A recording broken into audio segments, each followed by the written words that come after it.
Hi there, greetings and salutations. My name is Jake Query. That's Derek Schultz. And Derek, today we're both kind of wearing, I guess, like old school tribute t-shirts, right?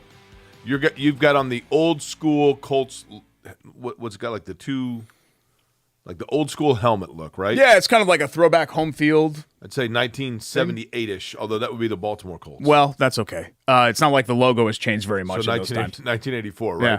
I've got on the CU Colorado, only because like for a 2.5-year window when I was in high school, that was the it program. 1994 to to 96? Well, but I mean, when I was in high school, Oh, I didn't think everybody about that. Yeah. Probably, you're right though. Probably more so when I was in college. Yeah. The Bill McCaffrey. I mean, they obviously in 1990 won the national title, but then the Cordell Stewart, Michael Westbrook. That was while I was Hail in Mary college. against Michigan. It was just a massive Colorado was the sexy school. It's back, right? It is. They're back big time. It's a great logo. And we're going to talk a lot about, not a lot. This is an Indiana sports show, but we'll definitely mention Deion. And really, I think the moment of many moments of an exciting week one. We had kind of a blah week 0 in college football, but then week 1 was very exciting. Is Colorado going to sustain this, by the way? Yeah, great question. But we have a lot to talk about. Hi there. This is Query and Schultz on the ISC Sports Network, brought to you by Bailey & Wood each and every week. Bailey & Wood, of course, mortgages in a snap. How's your snap skill? You haven't done it? Sharp. No, that was a little too high pitch. Sharp. That was flat. Really sharp. No, That's a good snap. Yeah. Yeah. I'm a good snapper. Nonetheless. When you're a Jet, you're a Jet. Why are you biting your lip? That's what they do in the musical. They don't bite their lip, though. What was that musical called? Oklahoma? It was something where they were fighting each other. Yeah, Sound of Music. That was the Jets. No, Sound of Music was the Nazis. Well, actually, maybe was Ralph like snapping when he came to confront them? It's West Side Story. It's the Jets and the Sharks. Yeah, okay, that's what it was. Yeah, they just redid that as a movie recently. Usually I'm better at that fact, stuff than you are. The gal from West Side Story is one of only like 4 characters to have multiple people win Oscars for portraying them. Yeah, Maria, right? Yeah, correct. Yeah. Yes. Yeah. But at any rate, we have a lot to talk about, including the Colts getting underway. Of course, National Football League will kick off. It is the week leading up to, so this is opening week essentially in the NFL. But let's begin with college football. Derek, lots to talk about between Indiana, Purdue, Notre Dame, Clemson with an abysmal performance. Colorado, as we talked about. There's a lot going on with the football. Yeah, I thought we would lead IU. I kind of went back and forth on this because I think there's a lot to take from the Purdue game as well. But I just thought Indiana's game didn't really tell us, I think, a whole lot. Because generally speaking, you throw out the Ohio State game, right? They're like 252-2 against Ohio State since the start of World War II or however long it's been. They've lost 27-28 in a row in that game. So usually you throw that out. But when you look at the box score and 23 points that you gave up, I think they were like 2 of 12 on third down. You have to be really happy with what Indiana was able to do defensively. I thought physically, defensively, I've never seen them hold up that way against Ohio State. But they were almost so inept offensively that I think a lot of the positives were soured for IU because this just was not an offense that was ready to take the field. I don't and really. Where's the answer? It's not like I don't really think that it was anything Ohio State particularly did. Look, they've got speed and athleticism out the wazoo, right? It's Ohio State. On paper, they're one of the 5 most talented teams in the country year in and year out. But I really just thought it was mostly Indiana not being ready at all. And you could say, well, Schultz, what do you want? Sorsby and Jackson, they're new quarterbacks, and you're forcing them in there. Okay, but if it comes to the point where you're too afraid to attempt to pass on like a 3rd and 6, that's a big problem. That's a big problem to enter a Big Ten game being that afraid to do anything. And Indiana was just completely frightened to do anything offensively. Indiana, Derek, and I try not to go too far on the Wayback Machine and lose the audience, by referencing antiquated and outdated things, which I have a real strong suit of doing. But indeed. There's a long history in Indiana. Some of this is injury related, okay? But there seems to be a long history for Indiana of putting a quarterback on the field that you're just kind of trying to move the clock, right? I'm not going to say any names to diminish. Some of them live in the area probably, but just quarterbacks that quite frankly, were not Big Ten quarterbacks. Mm-hmm. And you're like, what are we doing here? In the case of Indiana, when you have two quarterbacks, you have none. First off, you got to pick one and go with it. You can't do this like by committee, changing it all the time. We're going to get cute and creative and not tell anybody who we're starting until week one. I mean, all that stuff. Come on. But they have not one but two guys that looked like they were having to be creative or even limited to just eke out yards here and there to mask the fact that they did not have anybody behind under center that was ready to play at the Big Ten level at quarterback. And you got to pick. Part of it is you got to pick who you want to be. Is this going to be like an option running offense? That's what I mean. Okay, and I'm not trying to disparage the two guys we're talking about, but you got to pick one and go with it. Yeah, and build around that instead of just constantly trying to get creative. Look, Tom Allen's a nice guy. He's a nice guy, and I know he's a motivator. And they had the great COVID year. Bottom line is the trickery and half the BS they do. It's high school football. This is not high school football. This is big-time Big Ten college football in what is about to become a super conference, and that's how it needs to be approached. I'm just concerned that he and Walt Bell just don't know what they're doing on that side. And again, this is not year 2 for Tom Allen. This is not year 3. This is not year 4. I mean, we're talking about year 7 here for Tom Allen, and to take the field, even, I'll admit, a game that historically you can't win against Ohio State and just be kind of that inept and not know what you're doing, running between the tackles with Jalen Lucas, that's the game plan? Right. That dude's my size. You need to get him in space. It's like what the Colts used to try to do with Nyheim Hines. You got to get him in space and let him operate. And again, this goes back to what is Indiana going to be? If you're going to be a passing offense and vertical weapons, okay, cool. Do that. If you're going to be an option offense, okay, cool. Do that. But you need to make up your mind in August. You need to figure that out in camp. You can't just be like, all right, well, we'll take the Ohio State game and we'll do a little bit of option here, and then we'll do a little bit of spread, and we'll do a little bit of, pass the ball against Indiana State. You're already 2 games in at that Derek, point. do you remember when Bill Lynch was the coach at Indiana? Yeah. Wonderful guy, right? I mean, just a salt-of-the-earth human being. Mm-hmm. Would be the I was a greatest, big Bill Lynch fan. Would be the world's greatest next-door neighbor. Just a wonderful guy. And offensively, a bright football coach. And his career was around, offensive coordinator, quarterbacks coach, But as a head coach, there's more to it than that. Tom Allen's the opposite of that. He is I'm saying football-wise, he's a great guy, seemingly, would be the perfect next-door neighbor, just a salt-of-the-earth human being. I don't think anybody would tell you, and I know guys that have played for him that would run through a wall for him, but they played for him at Ben Davis. He's a great defensive-minded coach. There's no doubt as a coordinator, a defensive coordinator, he's a great coach. But he is limited, seemingly, in his mindset offensively, and it shows with Indiana, does it not? Yeah, it does. And you've got a guy in Walt Bell who really hasn't done much of anything, was a head coach at UMass, and it did not go well for him. And I know UMass is a difficult job. But again, Jake, it's what's today? September 5th. We got a long season to go. Indiana defensively, if they can carry that over, they can be right there with Maryland, with Rutgers, with some of these other teams that are on their schedule. I'm not writing off the season. I'm just very, very skeptical that Indiana is, if this is their offense in week 1, I am super skeptical that it's going to get markedly better than what it is right now. Right. And to me, that's a problem. You can't win at a high level with what you put on the field on Saturday. And this is a season where Tom Allen has to do something. 3-9 is not going to cut it. If you're going to go, especially Derek, here's the thing: 5-7, you've got to be at least competitive in those games. Here's the thing: with the Big Ten about to be a super conference, and the Cal Stanford thing, 11th hour ACC does come in and snatch them away. And the Big Ten thought they had Cal and Stanford. Believe me when I tell you that. Okay, Big Ten dodged a bullet. Think so? Cal and Stanford offer nothing. They bring 0 to the table. Well, academically they do. And Stanford, I think, is decent. But regardless, you have 18 right now. They still are going to try to get to 20. I'm telling you. I don't know where those 2 come from now, though. But North Carolina, Notre Dame. North Carolina, though, they've already tried. I know, but, we've seen that before. So let's say it becomes North Carolina, Notre Dame. At some point, if Indiana had foresight, nothing against Tom Allen, If Indiana had foresight, they would say to themselves, the Big Ten stock has never been higher.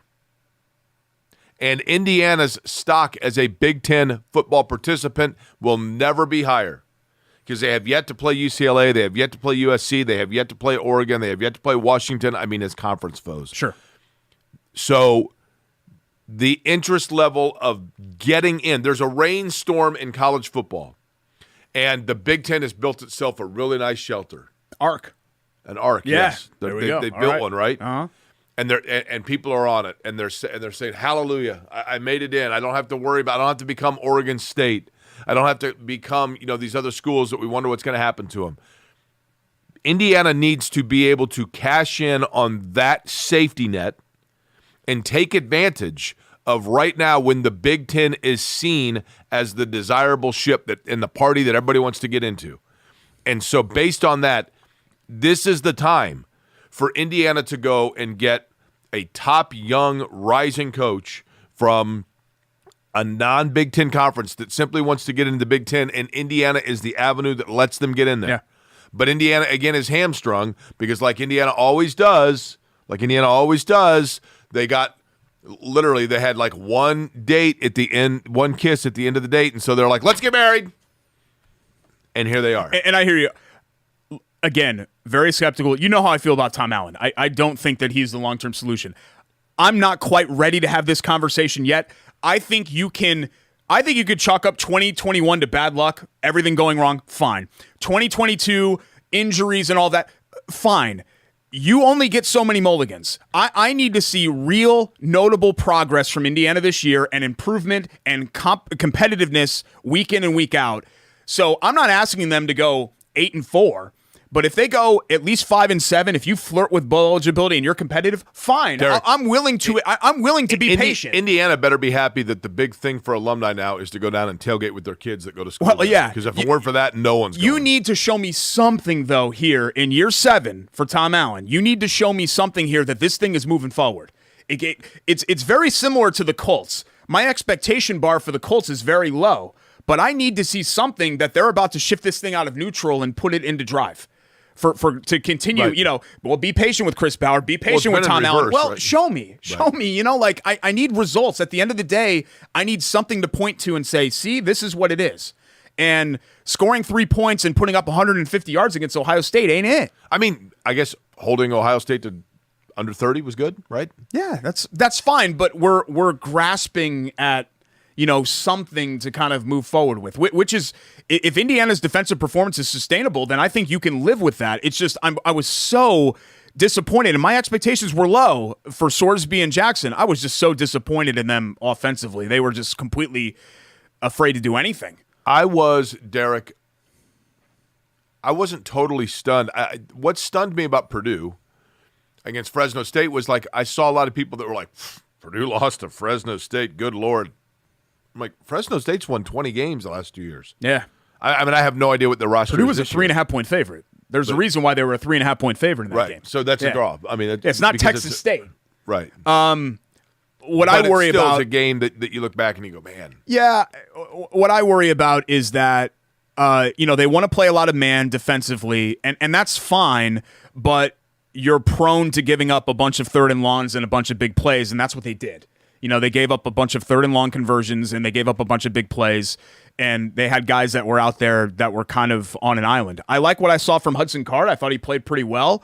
I like what Purdue's skill position players did. I thought they lacked creativity as far as the play calling was concerned, and they were committed to running up the middle in between the tackles, and I don't think that was the play.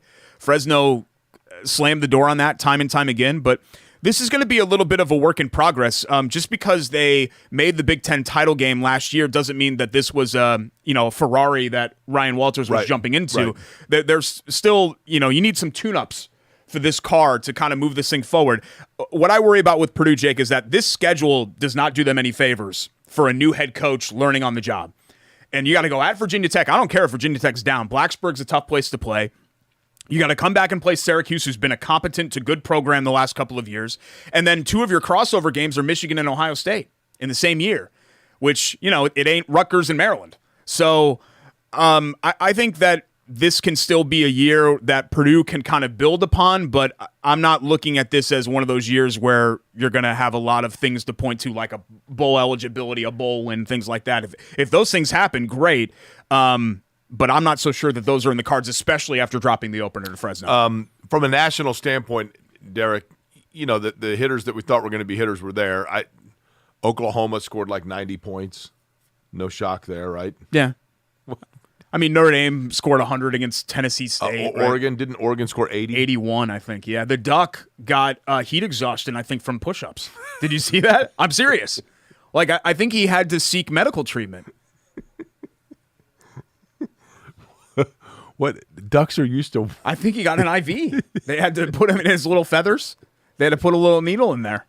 Derek. And get him some fluids. Derek, ducks prefer warm weather. Well, the problem is that you feed him all that bread, and you have to make sure that he's hydrated.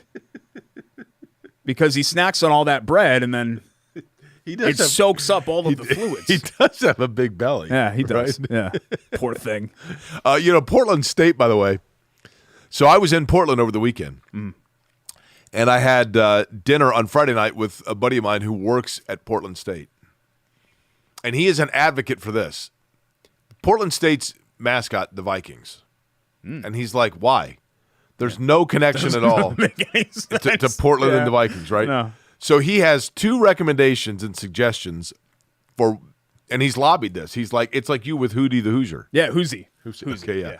So he has apparently mentioned this in meetings, and they're like, do you want to know his two recommendations for Portland State's athletic, the new mascots for Portland State University?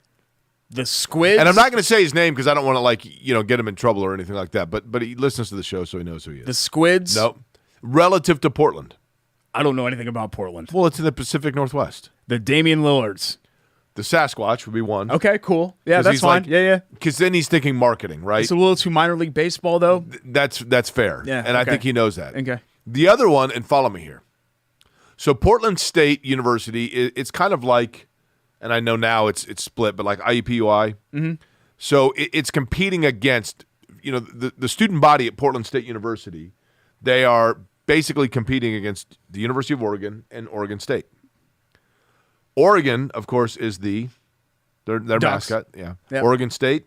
Beavers. So he wants to call them the Portland State Platypus. Yeah, that's cool. Yeah. Which is a duck-billed beaver. Yeah. So it just combines the two mascots, and it makes both of them become... Difference is that platypus is a carnivore. What's that? Platypus is a carnivore. And a duck and a beaver, they just eat like branches and leaves and stuff, right? Well, that makes it even more ferocious. Yeah. No, I know. Like a platypus would eat like fish and I think that's small right. mammals. I think that's right. I think. Yeah. They have actually sharp teeth under the beak. It's a bill. Razor sharp It's teeth. a bill. Under the bill. They're the duck-billed platypus. Let's get back to it, though. FSU, big statement. Hey, how about that, man? I mean, I'm looking at their schedule when Clemson is losing to Duke, and I'm looking at their schedule. I'm like, who's beating them? FSU might run the table here. Florida State looked really good. And Jordan Travis it feels like Jordan Travis has been there for 50 years, doesn't it? Isn't it wonderful to see Brian Kelly just... Well, yeah, that's fun, too. But didn't Jordan Travis take over for Jameis? It feels like he's been there. I don't know why I feel that way. And a good week overall. I know Clemson lost, but a good week overall for the ACC with North Carolina winning that game against South Carolina. I'll tell you who's, Derek, other teams looking good. Let me tell you the team who, and I have no idea how good they are this year, but a team that's been a good, solid team for the last handful of years that I think is a good barometer now for Notre Dame. And I think Notre Dame's really good.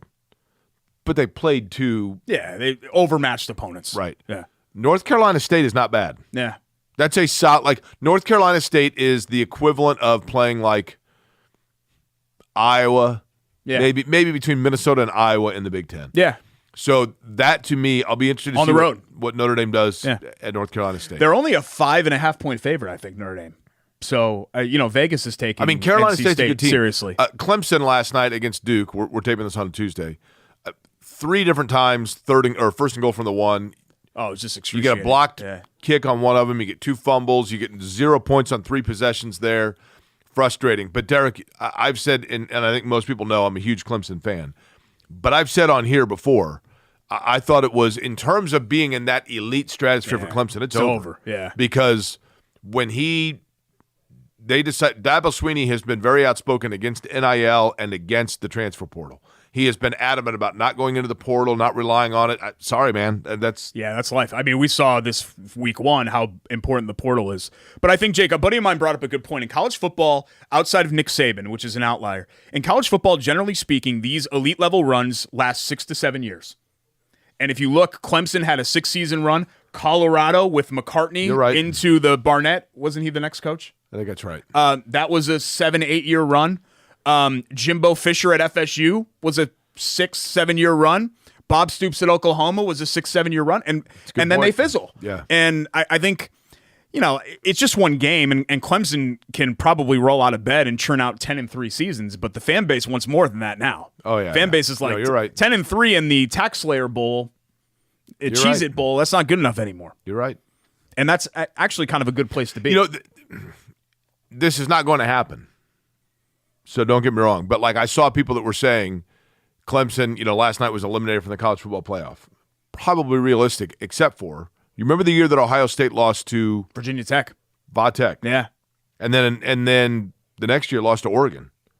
Or not the next year, but there was the year they lost their opener. Yeah, they lost at home to Oregon through 2 years ago. And I can't remember if they made the playoffs that year or, I think they still made the playoffs that year, right? I think they lost. That was their first loss to Michigan. That might have been right. Yeah. But they had. But my point being, they were in the driver's seat. Yeah, for the playoffs. of course. Yeah. I'm not saying this is going to happen, but Clemson does have Florida State and Notre Dame on their schedule. Yeah. So if they were to win out and win the ACC, they're still right there in the conversation. Yeah, no one got eliminated from the college, maybe Baylor, but no one else got eliminated from the college football playoff after one game. But here's the thing. It's a moot point because Clemson's going to lose 2 to 3 more games. Well, the league, the ACC is just not going to stay down forever. Right. And I think, in a way, Clemson, as good as they were, certainly the last 2 years. South Carolina could beat them. Carolina State could beat them. Took advantage of that. Yeah. Just like, Notre Dame's taken. There's a reason why Notre Dame's gone 27-0 against ACC opponents in the last couple of years in the regular seasons, because it hasn't largely been a very good league. Wait a minute. They lost to Notre Dame, or they lost to Clemson in the regular season games. Yeah, they lost to Clemson. No. They lost in the ACC championship to Clemson, and they lost in the playoff to Clemson. They have lost to Clemson in a regular season game. In 2015. They're 27-0 since 2017 against ACC opponents. Have they played? So they haven't played Clemson in the. They beat them the game. They beat them in 20 in the COVID year. Remember, because Lawrence got hurt, right? And then they beat him. And then they beat him last year. Yeah, COVID. Oh, is that what it was? Yeah, okay, yeah. I didn't remember. That was the DJ game when DJ was really good. And you're like, oh my god, and then. Kind of fizzled out for him a little bit. We got a new sponsor. You want to see this? Love it. Look at this. That thing's beautiful, by the way. Can we get the club head here? Derek can't even reach it. Pretty cool. I can reach out over you. Derek. So we got Lucas Oil Stadium, the skyline, and then Broadmoor, and then the Pacers logo. Right here. Let's look at the club too. Let's break this baby out. Look at that. The club's really nice. Yeah. It's good looking. Is this? Why are we showing Jay? Does this not hit me? Wait, hold on. Am I on? Okay, yeah, I am. So here's we could work on your camera presence. We need a little more room in the studio. We need to renovate it. We need to knock down some walls in here, I think. So let me ask you something. Lucas Oil Stadium, Callaway. Actually, can you guys even hear me? I'm talking right now. I just realized I don't have. Okay, yeah. Okay. You mentioned like 30 different things except for the sponsor, right? You guys can't even hear me. Can you mention the sponsor, please? Oh, jeez, I keep knocking stuff over. Yeah, Broadmoor Country Club is on board, and I think. Oh, sorry. This is. Broadmoor Country Club, by the way, is absolutely my face now.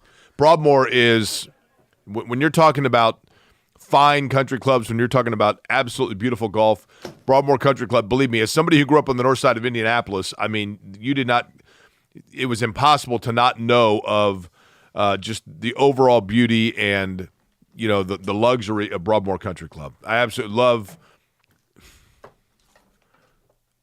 Derek, it needs to. Nobody's noticing that you've got it, the logo facing the opposite direction. There we go.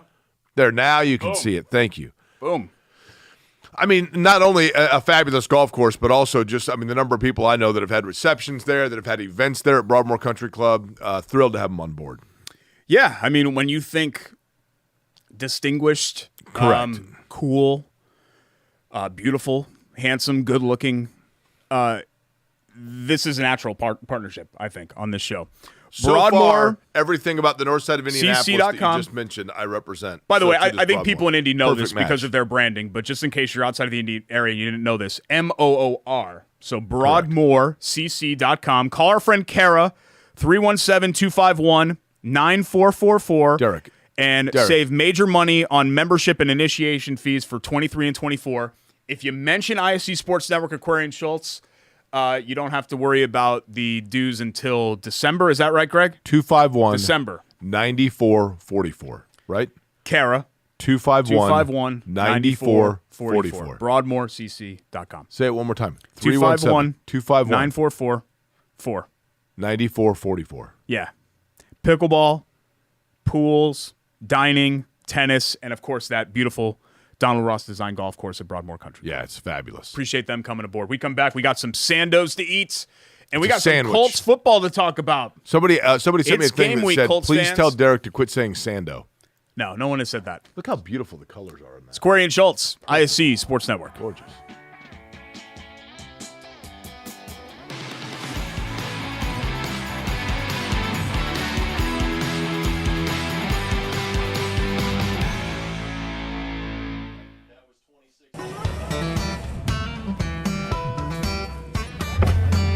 Hey, AC!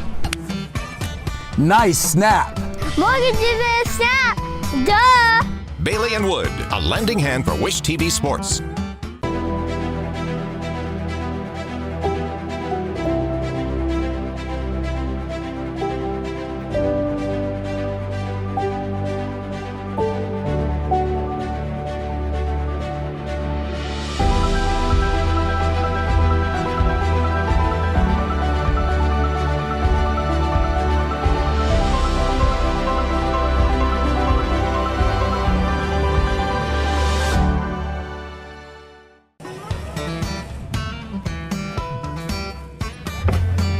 Hey, AC! Nice snap. Mortgage is a snap! Duh! Bailey and Wood, a lending hand for Wish TV Sports. Welcome back. It's Bailey and Wood presents Query and Schultz, ISC Sports Network, alongside Jay Query. I'm Derek Schultz. By the way, BAWFG.com and A little bit slower. 855-350-HOME for our friends at Bailey and Wood. A little slower. on the website. BAWFG.com. Another one of our great sponsors BAWFG.com. and longtime sponsors, our friends at Hoagies and Hops and Chili Water Brewing Tap Room. It's time for our Hero and Hoagie of the Week. First, we always present the Sando You know, first. my buddy Rob Whitaker, Derek that I grew up with, Yep. sent me a message Friday night, just said, I'm listening to the podcast right now, and I'm craving hoagies and hops. Yeah. And he said, let's meet there for lunch. And I said, well, I can't do lunch now because of the new schedule, but dinner, Yeah. you know, because they're open I'll come for too. dinner hours as I like well. Rob. Huh? I'll come too. When are we doing? Wednesday, Thursday? Friday, I've got a conflict. I don't. I saw the Pulleys at Hoagies and Hops Did on you Sunday. really? I was in there. That's Yeah, cool. I saw the whole Pulley clan, including Owen, who was in town from ISU. This is the Always Sunny. So what we have here It's like is my outlook on life. turkey, bacon bits, Munster cheese, really underrated cheese. I put horsey mayo on mine. I put mustard on yours because Jake doesn't like mayo. Banana pep, peppadew pep, L&T on this South Jersey bread. Really good. L&T means lettuce and tomato. Less than tomato. Derek. First off, you look like an idiot when you eat because you put half the sandwich in your mouth. You look like an idiot. And then you do that stupid thumbs up thing. Because it's good. Well, I know it's good. You never just take a bite of something. You're just like, Well, yeah, but not like you do. what do you want me to do? Yeah, that's good. You want to do that I instead? don't know. How about have a beer? You want me to lick my lips? You know what's coming up? That time of year, Derek. The hoagie eating contest? October. Well, Oktoberfest too. But before we do that, let's plug the 7th annual hoagie eating contest. Saturday, September 16th, $25, and you get a Hog Island Sando that is this big. You got to eat as fast as you can. I'm registered, or I'm you about to really? be. I'm registering this week. Our buddy Darren King is registered. Greg Pulley's going to be there. Benefiting Hoosier Vets, hoagiesandhops.com, or go in store 42nd and Boulevard and register. a fun event, and it raises a lot of money for a great cause. And then our friends here at Chili Water have the Oktoberfest. Alexis was in there. She's awesome. And was like, hey, she saw me and was like, I got the beer just for you guys. We just released it. Oktoberfest. Wonderful. We have an Oktoberfest party on Saturday. My wife and I are going to. This is fabulous. German beer, German lager. Oh, yeah. That's good. I mean, genetically, I'm predisposed to enjoy this. No, it's great. This runs through my veins, basically. Oh, yeah. What's good? What's und beer. und? What does und mean? In German, you just put und in front of everything. That's how you speak German. Und Bier, B-I-E-R. For those of you that Have don't you know been to it all. Germany? Hero of the week. No, I have not been. Just in my mind. My buddy Churchman went to Germany for Oktoberfest, actually. Oh, wow. And he said his hotel room, he had one microwave in the hotel room. So he went to like he doesn't like German food. Which It's not for everybody. Right. I'm not a fan of German food either. But so he went to a convenience store and on the first day bought 5 frozen hamburgers. And each day he microwaved a hamburger and he lived off a hamburger and beer for a week. To each their own. I really don't. You have this really special, even if you don't like it, when in Rome, right? You have this really special circumstance in your life where you're blessed enough to go somewhere, travel abroad, experience new things. You're eating frozen hamburgers. If you don't like German food, though. I would force feed it to myself almost just because. Okay. Come on. You're You're wearing the shirt. I had paella when I was in. Yeah, hell yeah. Paella is awesome. I love paella. You got the shirt on. The hero of the week is Deion. It's just one game. TCU might stink. TCU might be a 5-7 team. I have no idea. We all know that last year. Is that a sweatshirt or a fanny pack? No, that's a hoodie pocket. I'm not trying to take anything. I really am not. I'm going to preface by saying I'm not trying to take away, and then I'm going to take away. Jake, we all know the TCU run last year. They survived a bunch of games that they probably shouldn't have lost. Michigan threw up all over themselves for like 3.5 quarters of that national semifinal. They got to the title game, okay? Good for TCU. But there were some smoke and mirrors involved in that run there. And the fact that they come out and drop the opener, I guess that's not as surprising as if it would have been Ohio State or Michigan or Georgia or something like Colorado that. won one game last year. But still, to come out and do what they did against technically the national runner-up, to score, 48 points, to have his kid throw for 510 yards. Travis Hunter played 120 snaps? I mean, that's unheard of. Played both sides. It's crazy. In modern football, it's unprecedented. There's no reason why Colorado within 3 years should not be, I'm not kidding you, an Alabama-level school program. Because as long as he's there, people are going to want to, kids are going to want to go play for Deion Sanders. It's in Boulder, Colorado, which is it's only like the most coveted real estate property area of America. It's in the mountains. It's gorgeous. There are other things it has going for it that you can't necessarily have everywhere for young people. But also, it's just cool. Yeah. Colorado's just cool. And Deion's cool. He is, yes. Say what you want about him. There is something that is just you want to be around him. He gives off this He's got a aura. swagger, for sure. And it's been like this way, I think some people, if you're younger, I feel Unless bad. you're Tim McCarver. Tim McCarver doesn't want to be around. I always bring up JD, but if you're JD, somebody like Deion Sanders doesn't have the relevance in your life that he does for us. I mean, I remember Deion Sanders on the Yankees, the first Yankee teams that I grew up with, Deion Sanders was on them. And being a two-way player and the Jerry curl and prime time, and he's just kind of carried that with him for the last 30 years. He's one of the true characters of sports. He's one of the few guys where you say the name Deion, and there have been a lot of Deions that have played, right, and people know who you're talking about.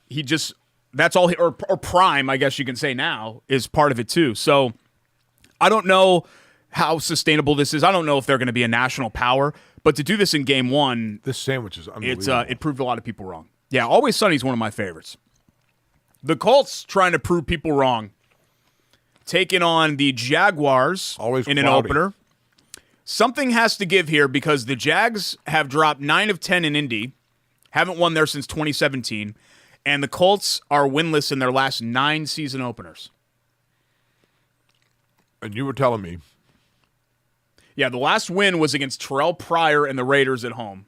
And I think I can name every opener since then. I think. Go ahead. So 2014, they played in Denver. Okay. I think that was a Sunday night football game and lost. 2015, they opened in Buffalo. Remember, that was the game that we thought Andrew Luck might have had the rib problem that Chris Hagan reported that started that season that never really got off the ground. 2016, let me think about it. 2016, I think, was the Lions when Pagano totally butchered the final minute of the game, and the Lions came down and kicked the game-winning field goal. That was at Lucas Oil Stadium. 2017 was the Scott Tolzien Rams game. Brutal. 2018, I think, was Cincinnati. That was the one that I struggled with. 2019 was Jacoby Brissett in San Diego against the Chargers. 2020 was the COVID year, and that was in Jacksonville. Jacksonville's only win against Phillip Rivers and the Colts. 21 was Wentz. Was it the Seahawks or Rams who they played first? I think it was Seattle. 21 was Seattle, and then last year was Houston, who they tied. So there you go. I named all, and that's not depressing or sad at all, that we can name all of the openers that the Colts have lost since then. And this is a team that from 2004 through 09, I think started like 7-0, 7-0, 8-0, 10-0, 12-0, 14-0, like every year. That sandwich is amazing, by the way. Yeah, really good. Did you wipe that whole thing out? Yeah, about to here. Bottom line on the Colts. It's all about one guy this year. They're probably not going to win more than 5 games. They may, because I think Richardson's going to have really good games. He's also going to have games that are very pedestrian. Their schedule's fairly favorable. They are still working out running backs. Josh Robinson, apparently, they talked to over the course of the weekend or into today. While I agree with the sentiment when it comes to Jonathan Taylor about not overpaying for a position that is relatively, to use your term, Derek, fungible, bottom line is it's difficult to say that and then still be leading up to week 1 and interviewing people. If it's such an easy position to replace, then go out and do it. Yeah, it just kind of sucks to – you can say all you want that, well, I'm accepting that the Colts might be bad this year. But then when you're watching them on Sundays and they're actually bad, it's hard to live through it. I do think they're going to be I don't think this is going to be like a bottom 5 NFL team. Maybe I'm crazy. I would agree with that. I don't think they're going to be truly awful. But they don't have – they're not – I mean – They had a lot go wrong last year, Jake, and that very easily could have been a 7-win team. Right. And they had a lot go wrong. But they have, Derek, they have no depth. Yeah, I mean, they have like 2 guys to throw to, right? I think the problem is that their depth is in just certain spots, and in other areas they don't have anybody. Correct. And that's an issue for them. But I'm expecting bounce-back seasons from Nelson, Kelly, and Smith. I think defensively up front, they're good. Their D-line, I think, is very good. I think their pass rush is only going to get better. I'm very worried about their young secondary, especially at cornerback.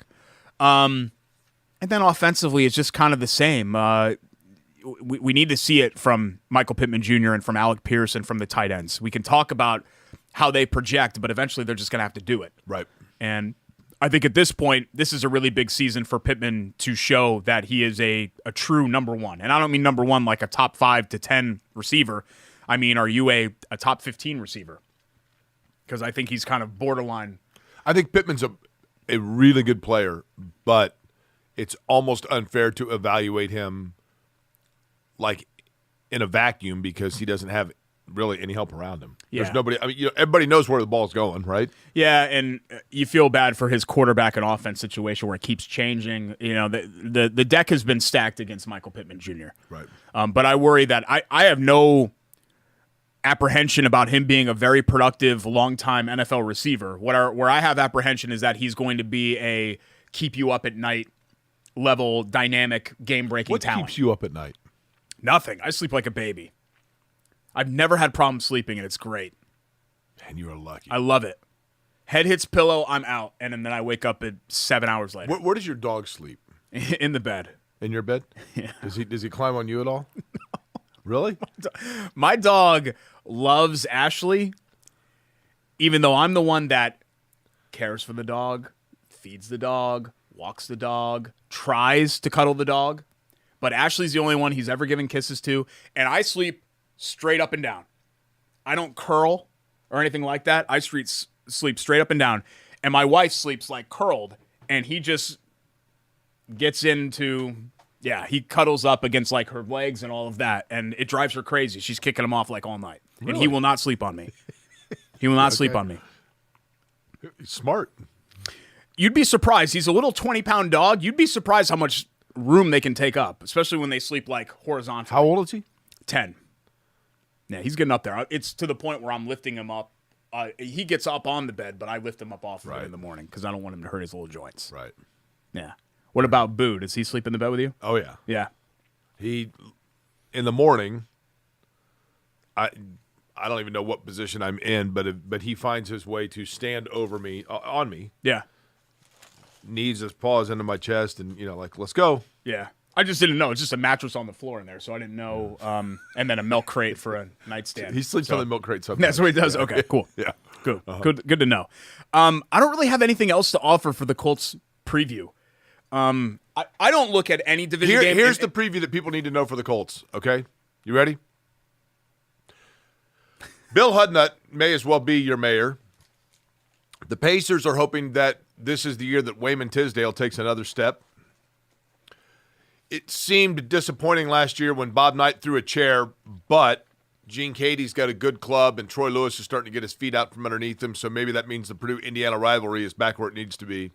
And I recommend if you're looking for a new car that, old Dave needs the money. So whether it be Dave Mason or the drums say go west and save and go to Don Sis Pontiac, life in the mid-'80s in Indianapolis, Indiana. Maybe you want to head down to Union Station, get yourself superimposed onto a sport magazine fake cover or a picture with a cardboard cutout of Ronald Reagan before you go to the old spaghetti factory. Yes, that's life in 1985 Indianapolis, Indiana, and here we are. Yeah, it's not Art Schlicht or Mike Pagel or Jack Trudeau. It wasn't even here yet, actually. I guess Mark Herman that you're rotating to at quarterback. It's Anthony Richardson. But in terms of one week being competitive, the next week being a struggle, but simply going downtown to watch the game because of the experience itself and being sold by that and maybe a free poster from Kroger. That's where you are right now. And what's that? Kroger's. Yeah. That's where you are this year with your Indianapolis Colts. But the good news is Anthony Richardson does show flashes that perhaps he is the next franchise quarterback. But we're going to have to wait and see. And this year is going to be really high at times, really low at others. And in the end, they're going to end up drafting like somewhere around 12th and get themselves a really good right tackle. There you go. Sad thing is that if you would ask Jake, would you go back to 1985 right now, he would snap his fingers just like that. Go right back to 1985. I would not. That was a good song, though. Go right back. We come back on the show. We have another new sponsor to talk about.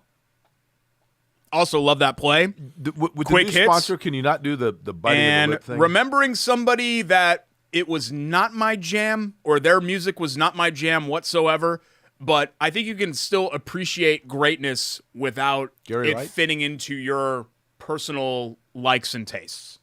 I think you know who I'm talking about. We'll discuss next. Corey and Schultz, ISC Sports Network.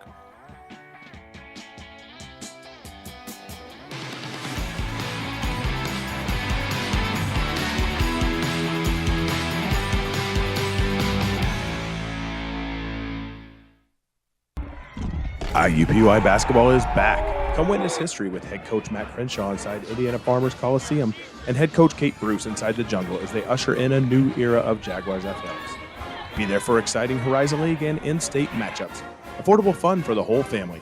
Full season tickets are now on sale starting as low as $80. Order today at IUPUIJags.com/tickets or call 317-278-2530. Work hard, make noise, have fun. Go Jags. At Bailey & Wood, we pride ourselves on our 5-star customer service. But at our core, we're a family. Family owned, and family to our customers, staff, and our community. From charity events to recognizing hometown heroes, we prioritize giving back to our communities that have always supported our growth. So let us help you get your dream home today.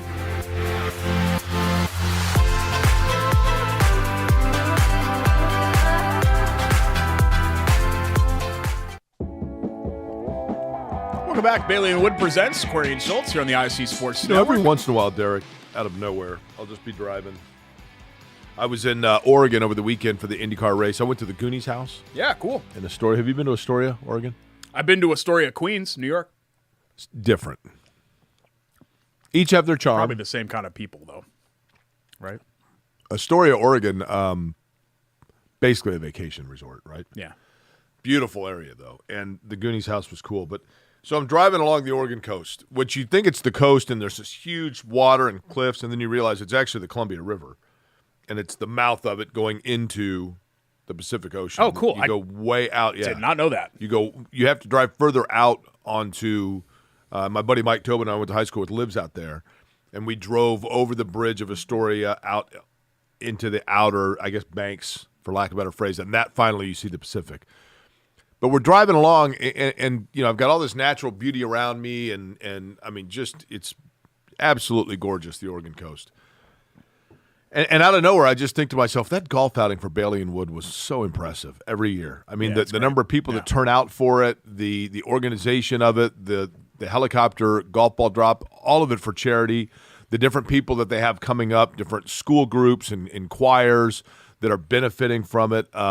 It truly is, and they have us come out just to be kind of the starters of it, but it really is a thrill to be able to be a part of that and just to witness all of it because of the giving back that they're doing at Bailey and Wood. It's just cool to see, and I'm sure that you have examples of this too because you're, 57 years old. I saw that from the ground up, really. I mean, I knew Mike when it was just in the little strip in Whiteland, and it was Bailey and Wood Financial Group, and that was the only office. That was the home base. And to see it grow to what it's become, it's really incredible. And it's when you see the golf outing, you understand why it's grown the way. Yeah, and it's a testament to Mike and the family atmosphere there, and like our buddy Chad, who we've gotten to know just from doing the show and being a partner of theirs, and all those guys and gals, they're just super laid back. They want to have a good time, but they also want to take care of you. And they have the mascot now, right? Homer. Yeah. The house. Homer the home, I guess I should say. It's but BAWFG.com. We're just thrilled to represent, and I love Nick's colors, orange and blue. A house is a structure, a home has a family. That's right. Ooh, that could be their new tagline. Bailey and Wood Financial Group by Jay Query.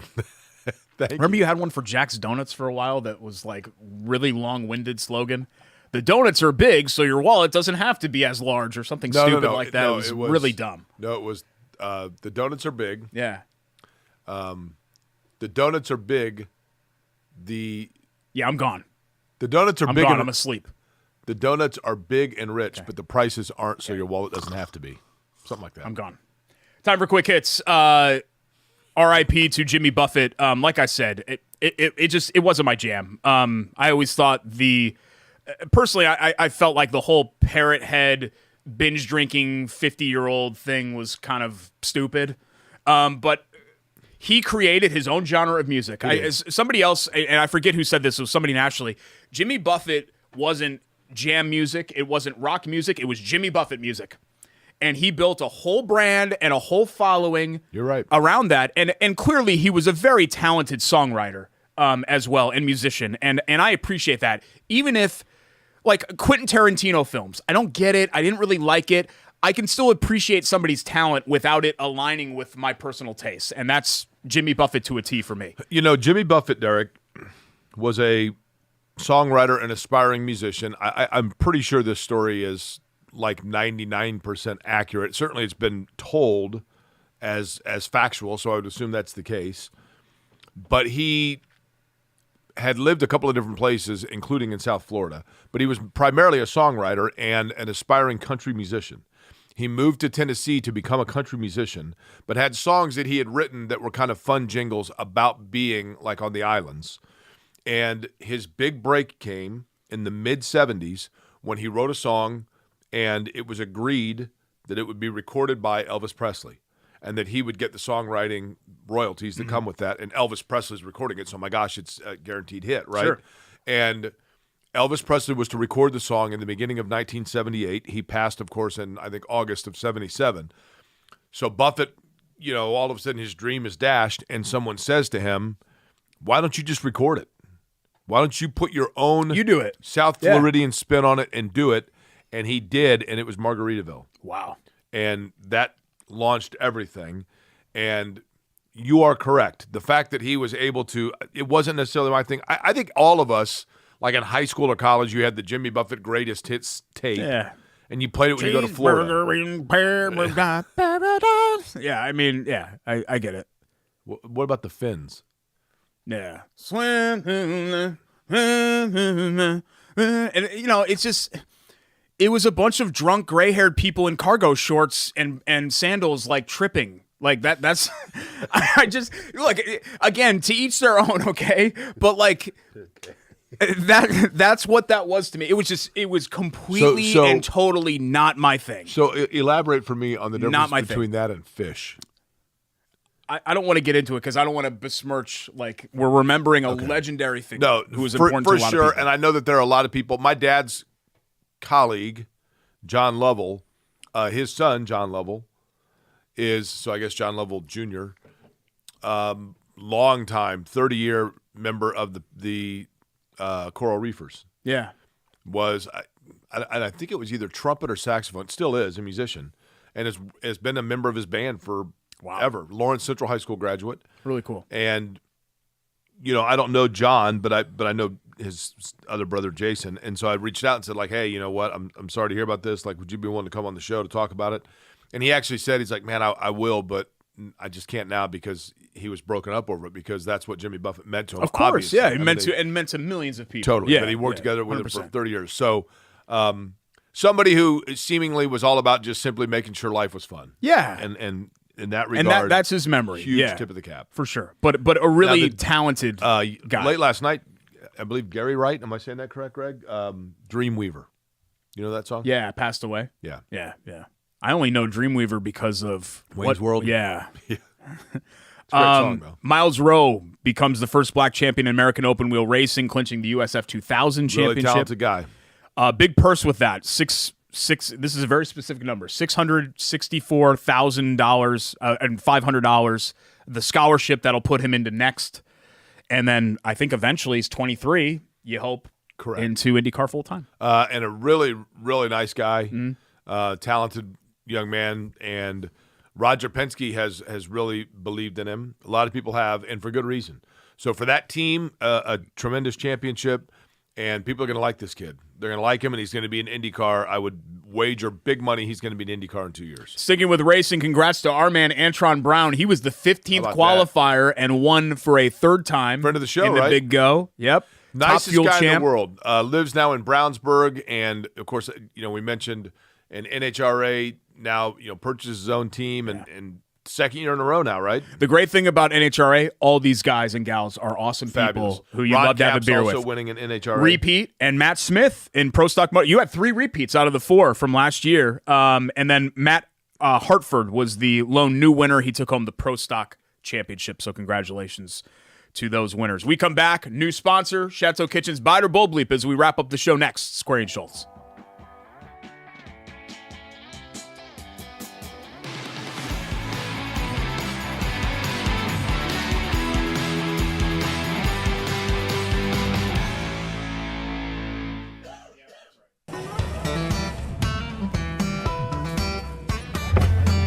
Hey, AC! Nice snap. Mortgage is a snap! Duh! Bailey and Wood, a lending hand for Wish TV Sports.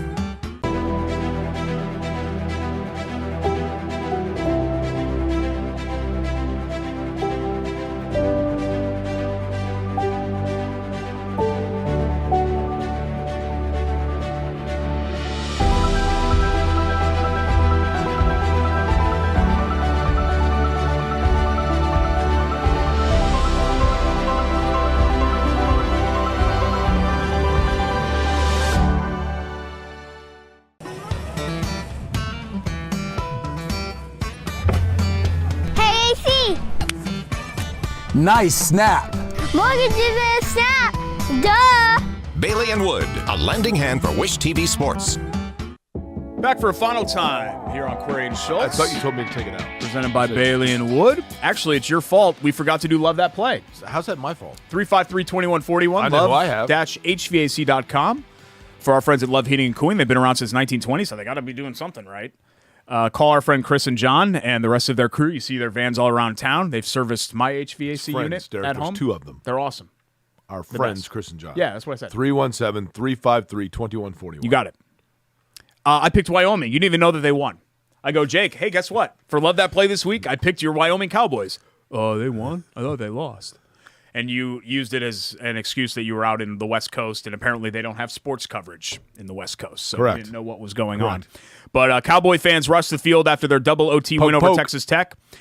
I hope you'll see more of this. Now that there's more margin for error, I hope that you'll see more true road games like this in non-conference. I thought you meant because more court rush. They had kind of field gotten rush. away from this in general. Not that Texas Tech's going to flirt with the college football playoff, but they beat Oklahoma and Texas. They were the number 26 team in the preseason poll. They were the first team also receiving votes. So Texas Tech's supposed to be good. And for Wyoming to go and beat them for a team that was picked to finish 6th in the Mountain West, good thing for the Pokes. I do like Wyoming. Yeah. But I had heard I kid you not, I was listening to a national radio program coming back from Astoria to Portland on late Saturday night, and they said that Wyoming had lost. I thought, bummer. Yeah. My love that play actually is going to go to Alex Pillow. Alex Pillow in Portland over the course of the weekend, securing his second NTT IndyCar Series championship. He, of course, won the race in Portland, but he becomes the first driver to clinch the championship before the season finale since 2005 when Dan Weldon did so. He becomes the first newest member of the multiple champions club since Joseph Newgarden in 2019. But a really talented guy, had a lot of noise around him all year long about McLaren and Formula One and everything else. Going to return right back to Chip Ganassi next year. So he'll be running for Chip Ganassi, and McLaren has gone in another direction, looking like it's going to be David Malukas that will be driving for Arrow McLaren next year. Felix Rosenquist then seemingly will go to Schmidt-Peterson. So silly season starting to swirl around a little bit, but congratulations to Alex Pillow. I see a little brush up between, was it Nathan Brown and Marshall Pruitt? Oh, yeah, Marshall Pruitt He was none mad too happy. about the Grosjean thing or something? What Marshall was it? Pruitt was unhappy with NBC for not crediting him with having the story that Romain Grosjean was confirming he's leaving. But he got mad at, did he get mad at Kevin? Or He got mad at Kevin Lee, and then Okay. Nathan Brown defended jumped in. Kevin and Correct. said, look, it wasn't even a report. You were just kind of throwing something out Correct. there. Yeah. Well, just like there, when I said it looks like David Malukas is going to McLaren, that's not necessarily a report. Yeah. So I can't come back a week and go, see, I told you. You know, I mean, How are you? I've always felt I needed to stay out of stuff like that because I don't think the general public cares. correct. That's I correct. think they look at it and they're like, what are you doing, in man? today's world with Twitter and everything else, nobody's breaking something. Nobody's the first. Yeah. Nobody's going to go back and look. Just be accurate. I just think the common folk think it makes you look like a jerk and petty. I'm not saying that Nathan didn't have a point. I think Nathan had a point. I've just personally never went after somebody publicly like that. I thought Nathan Brown looked like he was piling on.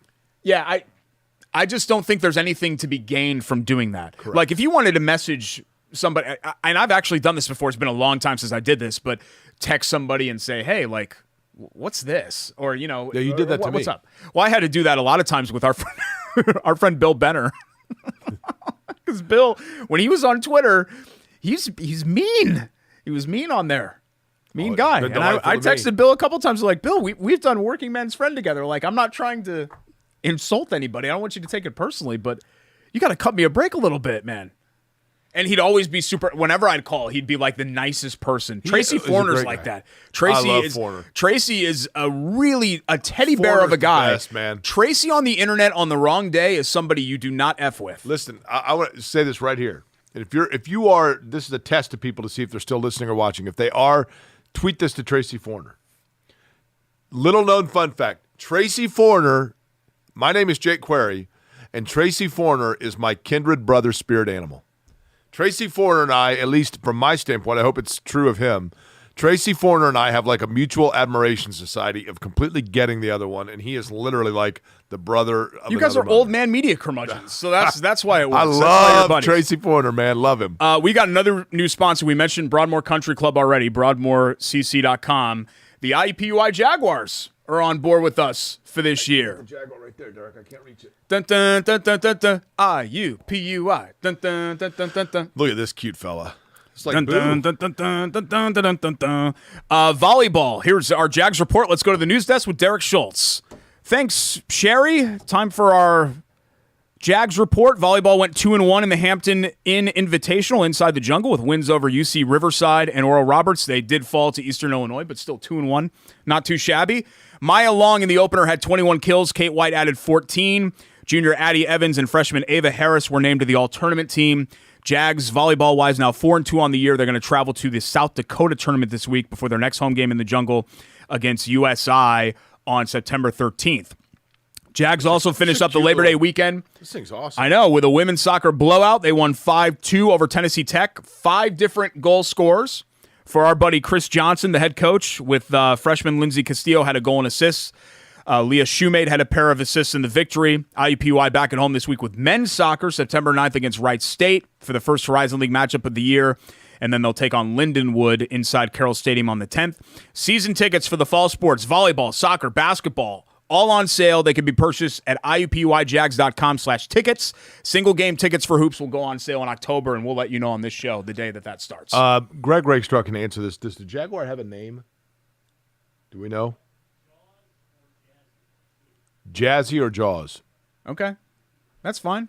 Jazzy? That's cool. He's cute. Jazzy. He's cute. He's very cool. Chateau Kitchens made my basement cute. They made my kitchen cute. They made my guest bathroom cute. ChateauKitchens.com, at Chateau Kitchens on Instagram and Facebook for before and after pictures. They'll do anything on the interior of your house, and they do a magnificent job. I love that basement. It's the best. It's been life-changing for us to have that basement. Colts. Do you wear your shirt when you're in won't finish in. Sometimes I'm sure. Sometimes I don't wear pants down there. I mean, I'll wear underwear, but sometimes I won't wear. It's my own house, Jake. Who cares? Yeah, there you go. Cuddle on up. They should put a fireplace down in there. Maybe I'll have them do that next because we do have a chimney.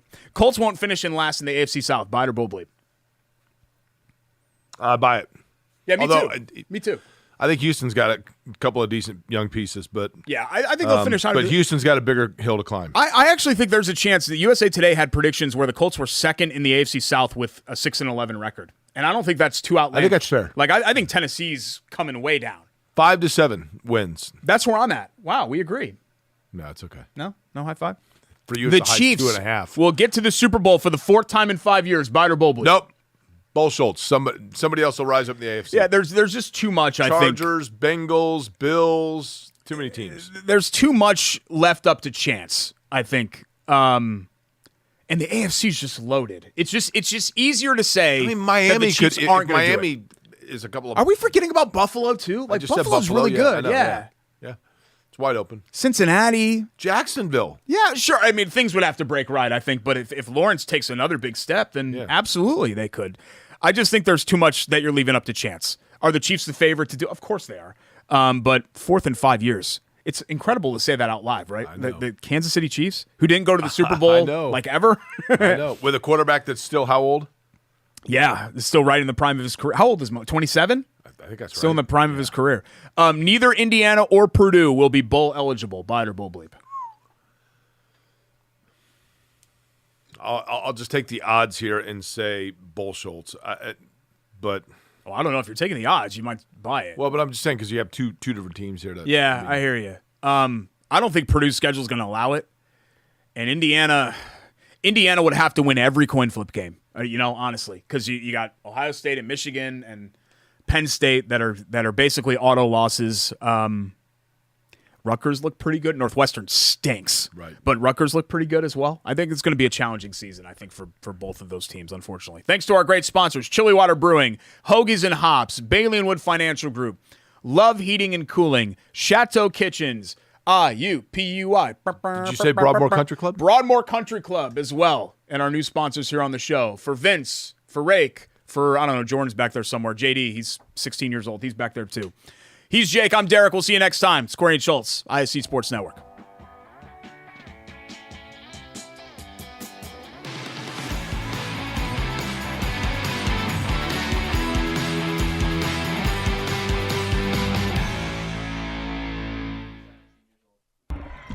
IUPUI basketball is back. Come witness history with head coach Matt Crenshaw inside Indiana Farmers Coliseum and head coach Kate Bruce inside the Jungle as they usher in a new era of Jaguars athletics. Be there for exciting Horizon League and in-state matchups. Affordable fun for the whole family. Full season tickets are now on sale starting as low as $80. Order today at iupuijags.com/tickets or call 317-278-2530. Work hard, make noise, have fun. Go Jags. At Bailey & Wood, we pride ourselves on our 5-star customer service. But at our core, we're a family. Family owned and family to our customers, staff, and our community. From charity events to recognizing hometown heroes, we prioritize giving back to our communities that have always supported our growth. So let us help you get your dream home today.